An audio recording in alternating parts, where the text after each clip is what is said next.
Sir మీరు నమ్మినా నమ్మకపోయినా అన్నాడు. అంటే ఏదో పెద్ద విషయం చెప్పాలని దాని ఫీలింగు, దానిలో ముక్కల ముక్కల కింద చేసి చెప్తున్నాడు అనమాట. సార్ మీరు నమ్మినా నమ్మకపోయినా మీ మీద మీ పేరు పెట్టి మీ మీద ఒక స్టోరీ రాసుకున్నానండి అని చెప్పాలనుకుంటాడు. ఇది ఆ మ్యాటర్ నాకు తర్వాత మనకి ఇప్పుడు కానీ అర్థం అవ్వదు. సార్ మీరు నమ్మినా నమ్మకపోయినా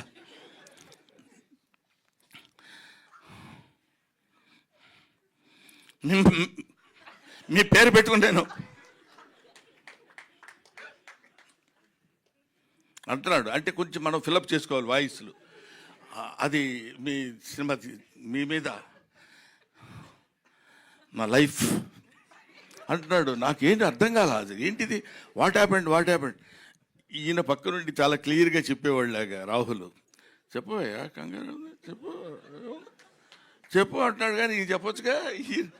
ఇతను కూడా చెప్పు అనే 2-3 పదాలు నేర్చుకుని వచ్చాడు తప్ప అది ఇలాగా మీ మీదనే రాసుకున్నానండి.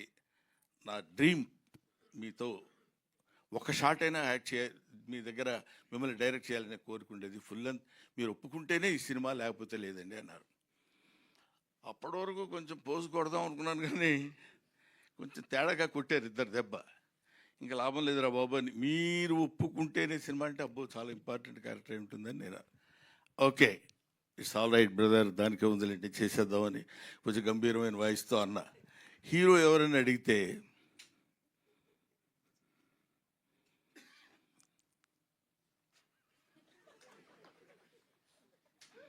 సాక్షాత్తు మీ అబ్బాయినండి. అక్కడ దెబ్బతిన్నా. అబ్బా ఏంటి మీ అబ్బాయి హీరో అంటున్నారు, నేను తాత క్యారెక్టరు. ఇందాక మా మనవరాలు అంది తాతయ్య అని. అంత అక్కర్లేదమ్మా, మామూలుగా కూడా పిలవచ్చు రా తాతయ్య అని.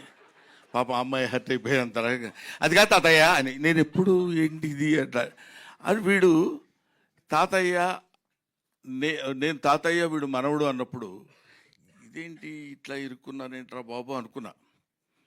ఆయన క్యారెక్టర్ చేయడానికి ఏముంది లేని కొంచెం పెద్ద మనసు చేసుకుంది. దానిలోపు ఒక ఫోన్ వచ్చింది.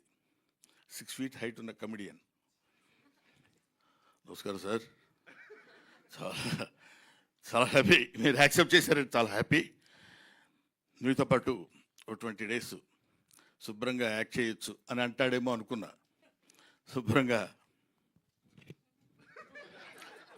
మనకి రోజు ఏది కావాలంటే అది చేసుకొని మనం తినొచ్చు అని హ్యాపీగా అలా అలా అలా అలా సరదాగా మాట్లాడుకుంటూ ప్రతిరోజు ఏదో ఈ దీన్ని ఏమంటారు ఆర్టిస్టుల వరకు